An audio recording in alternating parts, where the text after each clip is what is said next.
भगत सिंह, सुखदेव और राजगुरु ये नाम भारतीय इतिहास के सबसे बड़े योद्धा और शहीदों में शुमार हैं। योद्धा क्यों? जनाब, भारत के लिए लड़ने वाला हर वीर योद्धा ही कहलाएगा। 23 मार्च 2018 इन तीनों की 87वीं पुण्यतिथि थी। भगत सिंह की बात करें तो उन्होंने अपने जीवन में गरीबी और दुख देखा। 27 सितंबर 1907 में जन्मे भगत सिंह के जन्म के कुछ ही दिन के अंदर उनके पिता और चाचा को जेल से छुड़वा लिया गया। उनके पिता किशन सिंह और चाचा दोनों ही अंग्रेजों के खिलाफ आंदोलन कर रहे थे। 12 साल की उम्र में 1919 को बैसाखी के दिन जलियांवाला बाग कांड हुआ।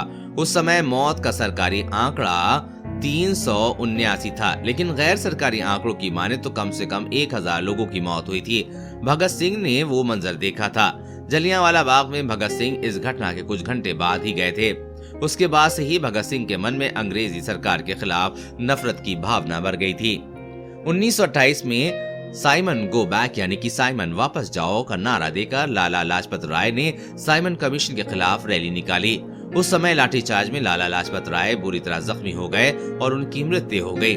चंद्रशेखर आजाद की लीडरशिप में भगत सिंह, सुखदेव, राजगुरु ने उस ऑफिसर को मारने का प्लान बनाया जो लाला की मौत के लिए जिम्मेदार था।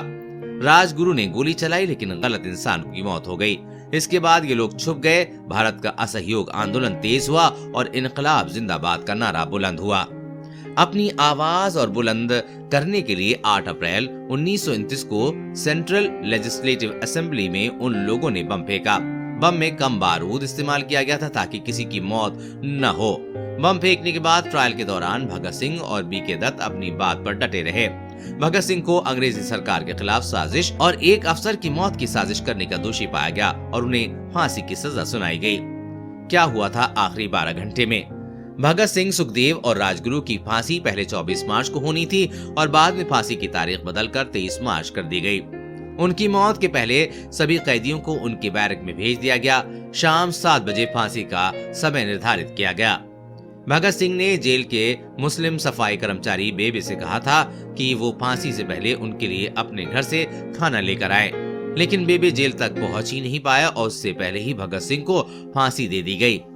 पंजाब सफाई मजदूर फेडरेशन ने 2016 को एक फोटो रिलीज की थी। इस फोटो में भगत सिंह और सफाई मजदूर बेबे थे, जिनमें भगत सिंह ने खाना लाने को कहा था।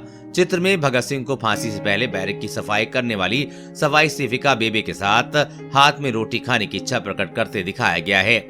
भगत सिंह ने अपने वकील प्राणनाथ मेहता द्वारा दी गई किताब पढ़ रहे थे, लेकिन कभी उसे खत्म नहीं कर पाए।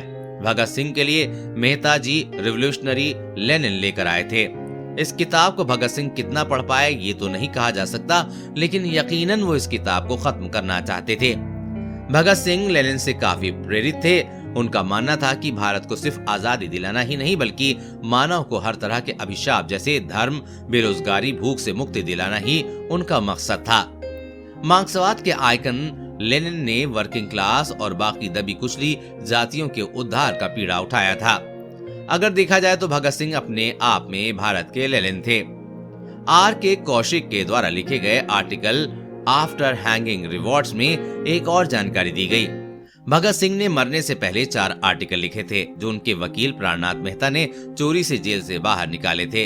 ये आर्टिकल बाद में भगत सिंह के दोस्त विजय कुमार को दिए गए थे। विजय कुमार क्योंकि देश में नहीं थे तो उन्होंने ये आर्टिकल अपने किसी दोस्त को जालंधर में दे दिए थे। उस दोस्त के घर पर भारत छोड़ो आंदोलन 1942 के दौरान रेड पड़ने की आशंका थी और इसी हड़बड़ी में उन आर्टिकल को जला दिया गया था। भगत सिंह, सुखदेव और राजगुरु को 23 मार्च 1931 शाम के करीब 7:30 बजे फांसी दे दी गई। अपनी किताब में नास्तिक क्यों हूँ में भगत सिंह ने लिखा, जिंदगी तो अपने दम पर ही जी जाती है, दूसरों के कंधों पर तो सिर्फ जनाजे उठाए जाते हैं। वाकई भगत सिंह ने जिंदगी अपने दम पर जी और इतिहास के पन्नों में दर्ज हो गए।